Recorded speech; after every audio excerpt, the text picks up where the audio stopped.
Kay daghan naman po nag-request kung unsaon daw kuno pag-apply og South Korea. Daghan na jud po nagkuan sa tawag ni.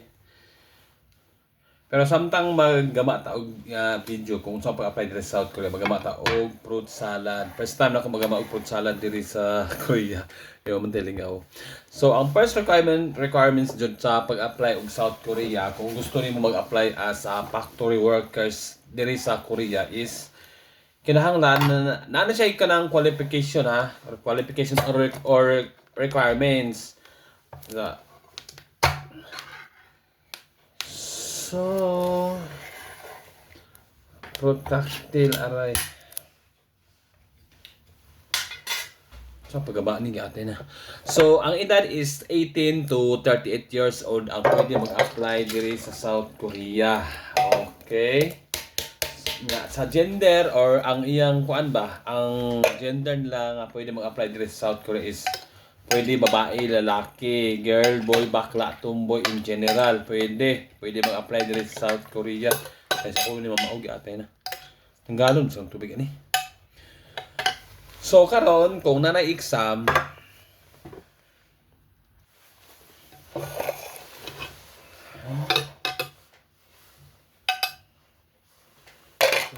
wait lang sa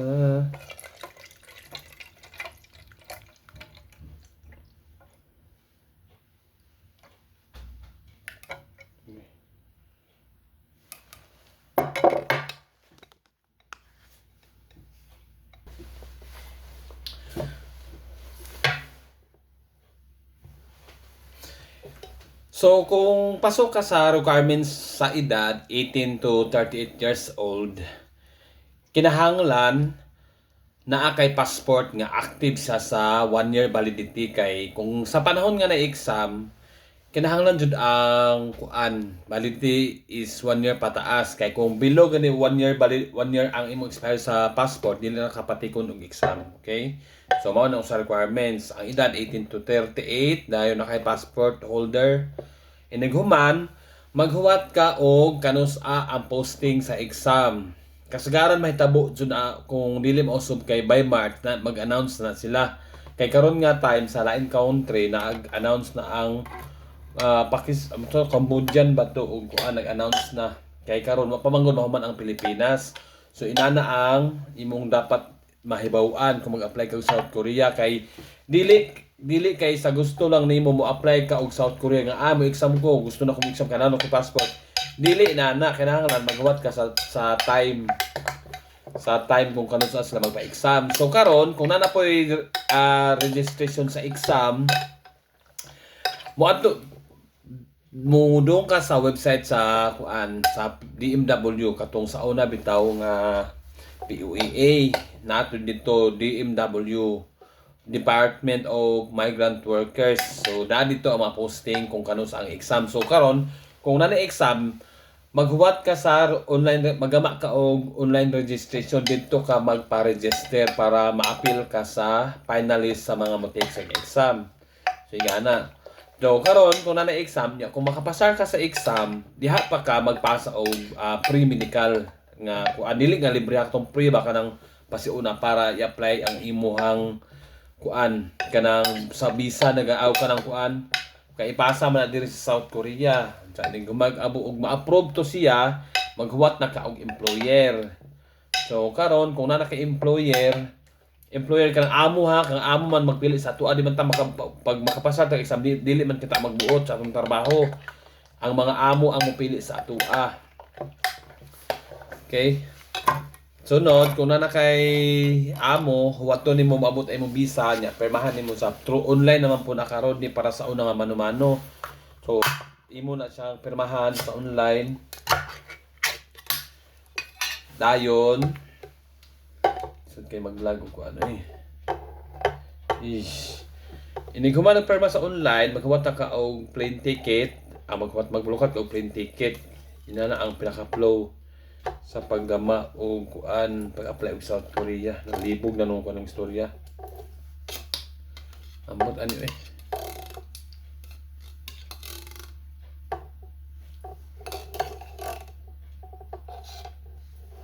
Ano siya na nila.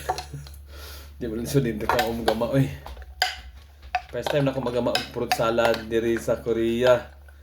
Kaya nag-crave ko ba? Crave. Nag-anak dato. So basta pag-apply na mo diri sa Korea kay lami ang kuan diri ang mga sweldo, ang mga lugar karon kay tugnaw na pud ka damo ron. Tugnaw na damo. Speak ko na no ta na pud sa asa daw ko ba kay ang ako kanang sinortiyahan murag dili pamilyar. Ako kay taga Bohol day ko day. Di ma lahi mo nang struggle Bohol kay mga jamo man diri god. Speak og taga Bohol dili pa jud kayo daghan ang taga Bohol nga naa diri sa South Korea, di pa jud daghan jamo. Ang pinakadaghan man gud diri ang nasa Korea karon nagtrabaho kuan kanang taga Batangas o Pampanga. Mga daras daghang Bisaya dire pero dili yung Bohol nga Bisaya lang nay mga Cebu, Davao, kaninana mga lugar Bisaya pero dili sa ka region mo na. Gatay na. Uy, labi kayong salad oy. Pabor ni sa mga tingtugnaw nga panahon. Oh, ano na? So ato i-recap ang kuan ba ang kanang pag-apply sa South Korea.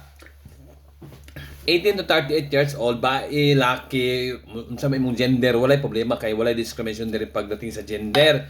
Dayon maghuwa kinahanglan na kay passport nga taas og validity ba expiration taas. Kay kung karon sa manggod ang exam niya kinahanglan pag registration sa exam kinahanglan 1 year pataas ang imong validity. Dili pwedeng hanjo-hanjo kay dito ka panjuon. Kay inigama pa lang sa registration form dito sa online sa DMW, nakabutang na dito ang kano sa ang expiration passport. Na dili pa na sa pwede dayaon kay inigwan sa makapasar ka, makitaan dito kung nang daya ka automatic kanang disqualified na ka. Hindi na ka pwede mag-proceed sa next step kung nang daya ka sa imong mga documents. Okay? So dili kinahanglan nga magtigom ang mag-andam kag kwarta para mag-apply kag South Korea, magtrabaho factory. Imo sa nang unang huni mo pundong kwarta kanang pambayad sa Korean language school kung naa kay pambayad kay dili man pugos ang pag-study og Korean language. Pabor lang na siya sa mga taong na ikabayad. Pwede pud self-study pero mas daghan jud nakapasar sa mga nag-eskwela og Korean language kaysa nang nag-self-study kay lison mag-study kung ikaw ra wala kay kanang kapangutan-an, wala kay karamay ba ingana. So pasortehan lang gyapon. Asa ka pabor kung wala pa kay kwarta self-study lang ana. Na dayon nana ayha pa nimo ma-proceed ang next step kung nakapasa na sa exam sa duha ka exam nga written ug listening nya skills test. Kung makapasa ka ng duha, magpasa kag pre-medical, human maghuwat ka o ma-approve to siya para ma-appeal ka sa mga mapilian sa mga amo diri sa South Korea. Ya once na mapilian na pud ka og amo diha nakapadalhan og kontrata via DMW. Sa DMW i-announce man ang pangalan dito. Makita po na sa website sa aps.go.kr. Makabalo ra ka na pohon kung kuan na ka mag-take na ka exam. Dito po matrack nimo among record kung na ba kay amo na approve na ba imong mga documents. So ingana. So kung na kay kuan kanang pinaka-visa amo or visa po nimo, diha na ka maglukat og ticket. Diha na ka magkinahanglan og kwarta nga dako-dako kay ang free ticket karon is almost 27,500. Dili na balansihon nimo ng mga mako basta na kay amo, dali na nabawion diri ang gasto. Puhon-puhon kaluyan. So ngana ang tamang pag-apply ha og South Korea. Kayo dili pwede mo agi kag agency. Wala dyan agency aring dapita. Ikaw dyan mismo mag-apply sa imong galingon. You need to take the exam. Apis man eh. Murag lubi ba? Lubi po. Ang mga fruit salad dito kay puro na kuan. Parang nag-less cream. Abi na mag-bolo mo gamag salad ah. So unta magganahan pag mag-apply sa South Korea, nagpakita ko mga video or unsa may mga living diri kay para makabantay na kas mga panginabuhi diri sa Korea. Di ka magnorante, di ka butpuhon, di ka ma-culture shock. Culture shock may tawag na ani. Kanang di ka manibag-o ba nga. Lahi. Mas lahi ra ba jud diri sa Korea kaysa sa Pilipinas sa tinuod lang. Tinuod gud kaayo na. Dako og kalahian. Lo. Kay lami ang pinabuhi diri bisan og kanang kapoy ay bisag sa Pilipinas kapoy magyapon bisan pag sa kuan kapoy magyapon diha. Sa Marta guys, kang purpose tawag magama naman ng salad do. Daghan po ng message to comment mo ko time di ako nang ginanig paagi. Oh, lami makita ng salad oh. Wait lang. Kasi puro maana.